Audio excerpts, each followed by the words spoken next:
আমরা দেবীগঞ্জবাসী আমরা পঞ্চগড়ে প্রবেশ করলাম। দেশ গড়তে জুলাই পদযাত্রায় পঞ্চগড়ে প্রবেশ করে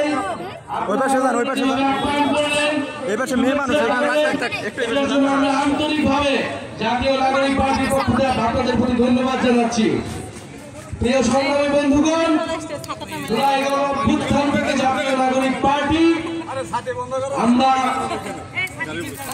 প্রতিরোধ থেকে দেশ গঠনের দিকে কাজ করছি। আপনাদের এলাকার সন্তান সার্জিস আলম জুলাই গণঅভ্যুত্থান থেকে জাতীয় নাগরিক পার্টি পর্যন্ত আমরা একসাথে কাঁধে কাঁধ মিলিয়ে দেশের জন্য, মানুষের জন্য, আপনাদের জন্য কাজ করছি। এখন দরকার আপনাদের সহযোগিতা, আপনাদের দোয়া, আপনাদের সমর্থন। আপনাদের যে সমস্যা, আপনাদের যে সমস্যাগুলো রয়েছে, আপনাদের যে আশা আকাঙ্ক্ষাগুলো রয়েছে, আমরা তার ভিত্তিতে কাজ করতে চাই। এবং জাতীয় নাগরিক পার্টি গণ অভ্যুত্থান থেকে তৈরি হওয়া দল, গণমানুষের দল। আমরা শহর থেকে বের হয়ে গিয়েছি, আমরা উপজেলা, জেলা, গ্রামগঞ্জে আপনাদের সাধারণ মানুষের সাথে মিশে যাব।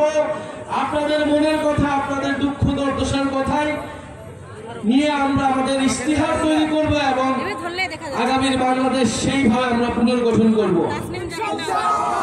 ইনশাআল্লাহ আপনারা থাকবেন, পার্টিশন থাকবে। প্রিয় বন্ধুগণ, পঞ্চগড়ের সন্তান সার্জিস আলম, এই পঞ্চগড়ে আমরা জাতীয় নাগরিক পার্টি বাংলাদেশের মানুষের নাগরিক হয়ে ওঠার যে লড়াই, সেই লড়াই আমাদের নতুন দলটি নতুন হলেও আমাদের স্বপ্ন বড়। আমরা মানুষের যে গণঅভ্যুত্থানের রক্তদান, তার ঋণ শোধ করতে এই দল।